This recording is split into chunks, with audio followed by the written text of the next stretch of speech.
ధ్యానించుడు నిర్భయత్వం అని అన్నాడు. నిర్మోహమాటం, ఉన్నది ఉన్నట్టుగా మాట్లాడగలరు. నిర్మోహమాటంగా మాట్లాడుతూనే అవతల వాళ్ళని నిలదీయటం, ఆలోచించడం అనేది ఈ కవి చేస్తూ. అలాగే కొన్ని పోయిమ్స్లో నేను గమనించింది ఏంటంటే, కొన్ని థీమ్స్కి కొన్ని రకాల అభివ్యక్తులు మాత్రమే సూట్ అవుతుంది. నా దగ్గర ఒక ఆలోచన ఉంది, దాన్ని పోయిమ్గా మార్చాలంటే దానికి సూట్ అయ్యే టెక్నిక్ నా దగ్గర లేకుండా ఎంతకాలం అయితే నేను ఉంటానో అంతకాలం అది పోయిమ్ లేదు. Resist to be a poem when it doesn't have a suitable form and technique. దానిదైన ఫామ్ దానికి వచ్చినప్పుడే అది కవితే. ఏ ఆలోచన అయినా అంత గొప్ప ఆలోచన. ఇది ఈ పోయిం చూస్తే నాకు ఇరాము లేని ఈగలు. ఇది పోయిం కావాలంటే ఈ ఫామ్లో వచ్చినప్పుడే. ఈ తెల్లవారుజాము గురించి రాసి చివరికి సూర్యుడిని వెలిగించే పాటికి చీకటికి చివరి వాక్యం అనేది ఆ ఫామ్ వచ్చినప్పుడే అది కవితే. ఆ చివరి 4 లైన్లు తీసేయండి, అది కవిత కాదు, ఒక వర్ణంలో. సో కవితామయంగా మాట్లాడటం వేరు విషయాన్ని గురించి, ఆ విషయాన్ని కవిత్వం చేయడం, లేదంటే ఆ విషయాన్ని గురించి మామూలుగా మాట్లాడటం. సో ఇతను మామూలుగానూ మాట్లాడటం లేదు,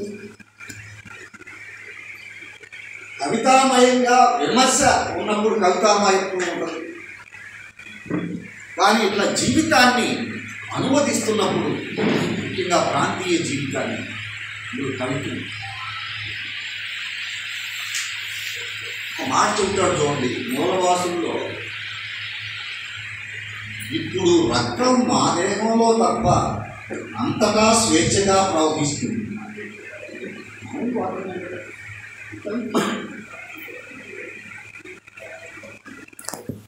అభిలాషులని వాళ్ళ బలవంత పెట్టినటువంటి మగ కోచుల గురించి రాస్తూ, మేకల గుంపుకు తోడుండమని తోడేలును ఆదేశించినట్టు అయింది అని. మేకల గుంపుకు తోడేలుంటే జరిగే పని ఏంటి? ఒక్కొక్క మేక మాయమవుతుంది. అలాగే జరిగింది అక్కడ కూడా. అని అంతా చాలా థాట్ ప్రొవోకింగ్ థింకింగ్ తీసుకురాలేదు. సో మిత్రులారా, ఈ కవి ఎబిలిటీ గురించి, ఈ కవి యొక్క గొప్పదనం, దాని స్పష్టత గురించి అందరూ చెప్పారు.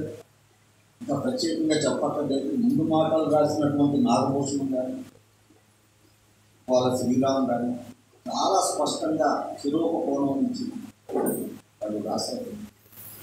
అలాగే నిర్మలా రాణి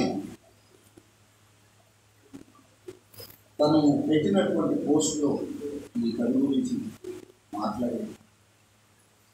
ఓడిపోడళ్ళు అనే సినిమాలో సావిత్రి, అక్కినేని నాగేశ్వరరావు హీరో. ఎంతమంది చూశారు ఆ సినిమా? పాపం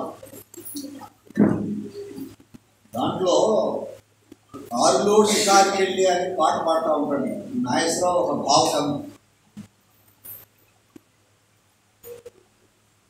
కవి గారు భావావేశంలో ఉన్నట్టుంది అని అంటుంది భార్య వచ్చి. చాలు, అవును నీ గురించే, ఈ కవులు భార్యల గురించి రాస్తారా కవిత్వం అంటున్నాను. ఇక్కడ ఈ కవి భార్య గురించి కవిత్వం రాయడమే కాదు, భార్యకు కవిత్వాన్ని అంకితం ఇచ్చారు. ఇది చాలా గొప్ప విషయం. మగవాళ్ళు ఆడవాళ్ళు అంటే చాలా ప్రేమగా ఉంటారు, ఒక భార్యతో తప్ప. భార్య దగ్గరికి వచ్చేపాటికి ఎక్కడ లేని విసుకొస్తుంది.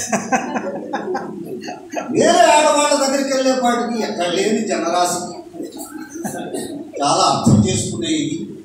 అదమ్మా ఇదమ్మా అలాగే వాడు ఎప్పుడు మురమలాడుతూ ఉంటాడు ఇంట్లో.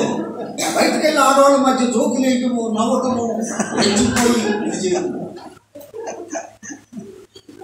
భార్యల దగ్గర ఆ ప్రశాంతత ఏమవుతుందో మగవాళ్ళకి నాకు చాలా అనుమానం. ఒకసారి నన్ను చూసి నాకు అనుమానం.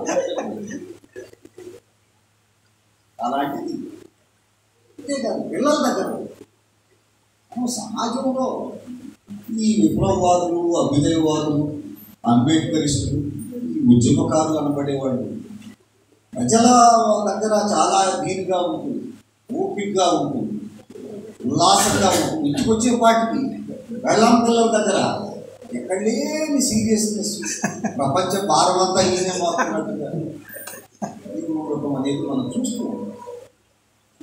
కానీ ఈయన తమ్ముళ్ళలో, ఈ కవిలో మంచి ఫ్యామిలీ మ్యాన్ ఉన్నాడు, అంతకంటే మంచి సోషల్ మ్యాన్ ఉన్నాడు. ఫ్యామిలీ మ్యాను, సోషల్ మ్యాను కలిసినప్పుడు వచ్చే వ్యక్తిత్వం ఏదైతే ఉందో ఆ వ్యక్తిత్వంతో రాసిన కవిత్వంలో ఒక యూనిక్నెస్ ఉంది. ఆ యూనిక్నెస్ కవిత్వం. నేను ఫ్యామిలీ మ్యాన్ కాదు, నన్ను నా భార్య బిడ్డలు ఎప్పుడు తిడతా ఉంటాను. నీకు అసలు మాట్లాడుతుంది, ఆ వస్తావు, కూర్చుంటావు, ఏదో బుక్ తీస్తావు, రాసుకుంటూ ఉంటావు.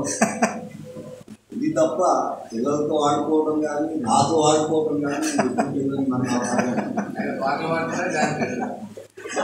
వీళ్ళేమో శుభ్రంగా పాటలంట, డాన్సులంట అందరూ చెప్తూ ఉన్నారు.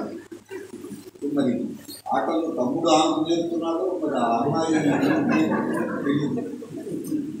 మొత్తానికి ఇదంతా ఎందుకుంటుందంటే సరస్సుగా చాలా బాగుంది. ఇవాళ రాస్తున్నటువంటి స్త్రీవాద కవులు ముఖ్యంగా కరీంనగర్